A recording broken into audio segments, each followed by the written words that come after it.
श्री राम जय जय राम। श्री राम जय जय राम। श्री राम जय जय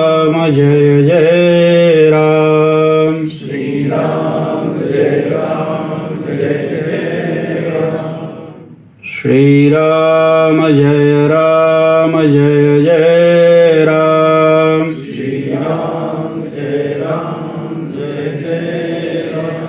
धर्म की जय हो, अधर्म का नाश हो, प्राणियों में सद्भावना हो, विश्व का कल्याण हो। ओम नमः पार्वती पतये। हर हर महादेव। सम्मानित मंच और सम्मुख बैठे इस सम्मानित मंच से भी ज्यादा सम्मानित नारायण स्वरूप, सम्मानित मंच तो अपने सरस्वती के वरद पुत्र का प्रमाण पाए हुए हैं। 3 बातों पर मन है बोलने का। एक, स्वाति के पुस्तक विमोचन में क्यों आना हुआ। दूसरा, अभी गोयल जी हैं, अग्रवाल जी ने संत के ऊपर बोला, उस पे भी बोलूंगा। गजब की भारतीय व्यवस्था में मिलावट किया गया। केवल दूध में नहीं किया गया, सांस्कृतिक व्यवस्था में भी किया गया। और उसका दुष्प्रभाव क्या हुआ कि भारत की कोई भी बात को लोग कहते हैं कि प्रमाणिक ही नहीं है। हम कह रहे हैं कि जिस दाधीच ने अपने संपूर्ण अंग को दान करके वज्र का निर्माण करवाया था देवताओं के विजय के लिए, मैं अतिशोक्ति वाली ये प्रशंसा नहीं कर रहा हूं, उसी अंगदान पर इस बच्ची ने, स्वाति ने, यह पुस्तक में एक कविता लिखी है, वर्तमान के सज्जन शक्तियों के निर्माण के लिए। कहेंगे कैसे?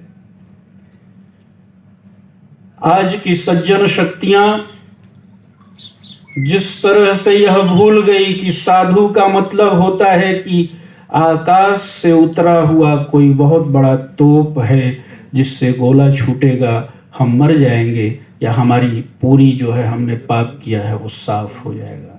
हमारे यहाँ राम और कृष्ण की कथा कोई बिना मतलब की कथा नहीं होती है। भगवान राम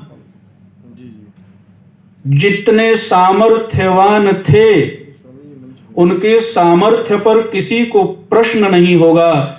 वो राम की पत्नी का हरण जब रावण करता है तो भगवान राम अयोध्या की तरफ नहीं देखते, जहां थे वहीं से अपनी शुरुआत करते हैं। और जिस तरह से एक सामान्य व्यक्ति वर्तमान में जीवन जीता है, वो भगवान राम अपने पत्नी को लाने के लिए वो सामान्य प्रयास करते हैं। यह भारत इसलिए महान नहीं था क्योंकि ये सपेरों का देश था। ये भारत इसलिए महान था कि मनु ने जो कहा कि ये तो देशे प्रसूतस्य सगादा सग्र जन्मनः स्वं स्वं चरित्रेण शिक्षणेत पृथ्व्याम सर्वमानवाः, यहां बोल कर नहीं, अपने चरित्र में उतार कर राम ने, राम की कथा करने वालों ने जितनी कथाएं कही हैं वो बैरागी राम की कही है। राजा राम की कथा आती है, सारे कथाकार बंद हो जाते हैं, क्योंकि संघर्ष के समय भारतीय का जीवन कैसा होना चाहिए, चमत्कार को नमस्कार नहीं, पृथ्वी हमारे यहाँ चपटी नहीं बताई गई। कहा गया कि यह पृथ्वी सुदृढ़ गोल है, और कहा कि इसके चंद्रमा और सूर्य चक्षु के सादृश्य हैं। चक्षु कभी स्थिर नहीं रहता, वो चक्षु चलता रहता है, मन चलता रहता है, जो हमें बार बार देखता रहता है। और यह पृथ्वी जो है उसके सामीप्यता को प्राप्त करके अपने आप को प्रकाशित करती है।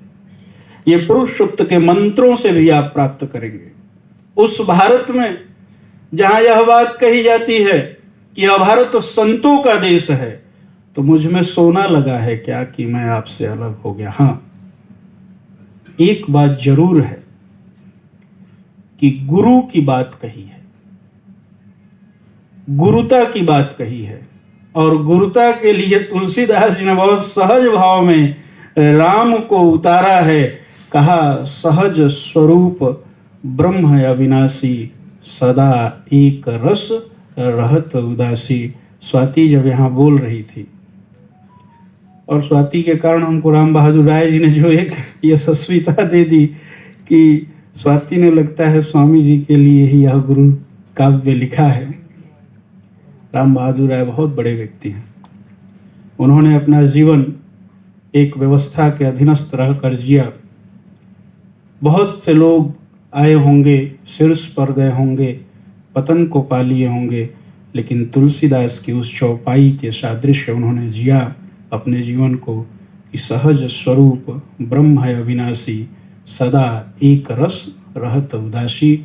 उस स्वरूप में जीते जीते राम बहादुर राय जैसा व्यक्तित्व जो यहाँ शीर्ष पर है, वो आकर जब इस काव्य ग्रंथ का विमोचन कर रहे हैं, तो आप कल्पना करिए कि जिसको अभी सक्सेना जी ना इन्होंने कहा कि कोविड के काल को विद्वता से लौकिक भाषा के अंतर्गत इन्होंने व्याख्यानित करने का जो प्रयास किया है, उस कोविड रूपी आसुरी शक्ति पर विजय प्राप्त करने के लिए इस बच्ची ने जो यह वज्र रूपी काव्य संग्रह को, अपने भावों को उसमें डालने का प्रयास किया है, यही भारत की सृजनता है। क्या भारत की सृजनता है कि जहां हैं हम वहीं से प्रारंभ करें।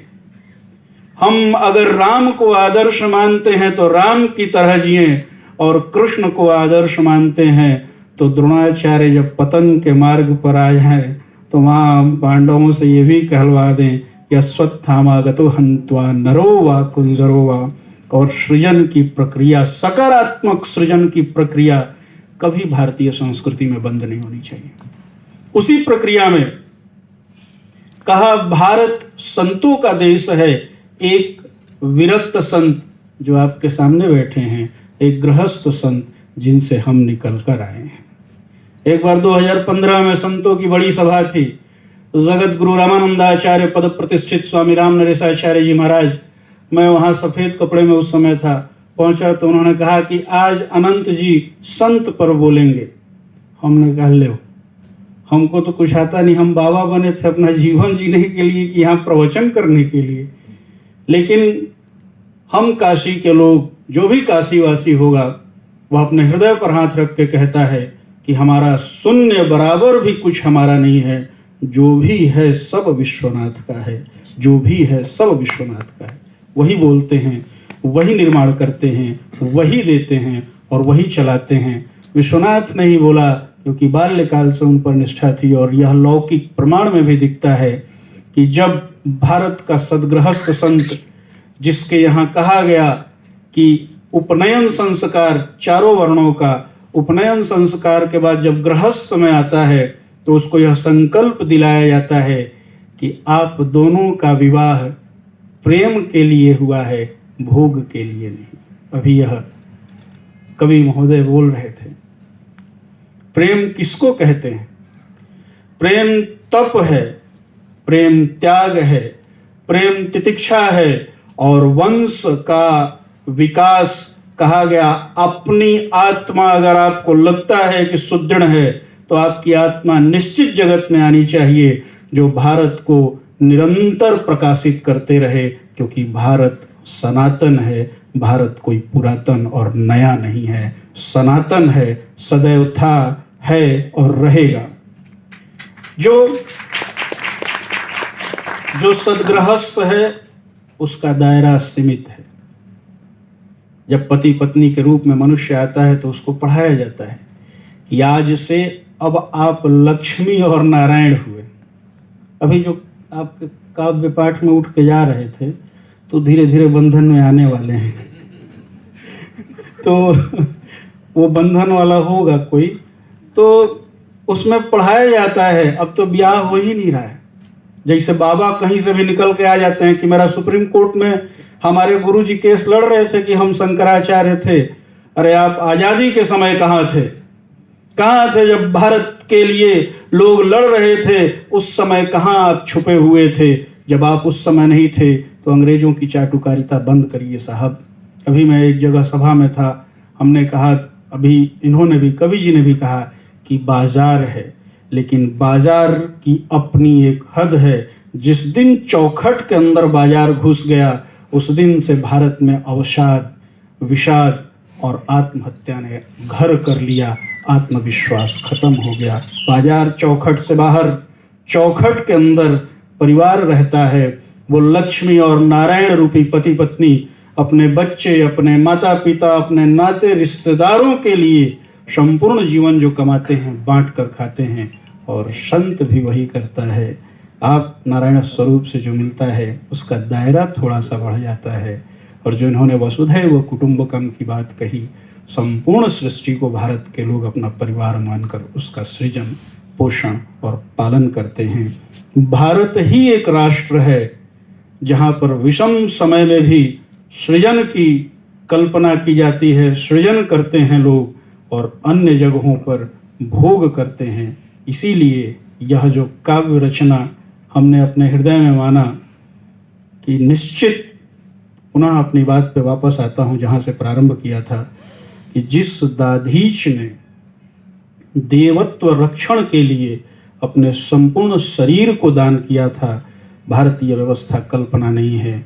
वो दाधीच की परंपरा आज भी अगर सज्जन शक्ति को या किसी भी व्यक्ति को जीवित रहना है तो उसको दाधीच स्वरूप अंगदानी चाहिए ही चाहिए। ये कोई आज की परंपरा नहीं है। इस काव्य में इसको रस रूप में लाने का प्रयास जो स्वाति ने किया है, उसी एक कविता ने मुझे यहाँ बुला लिया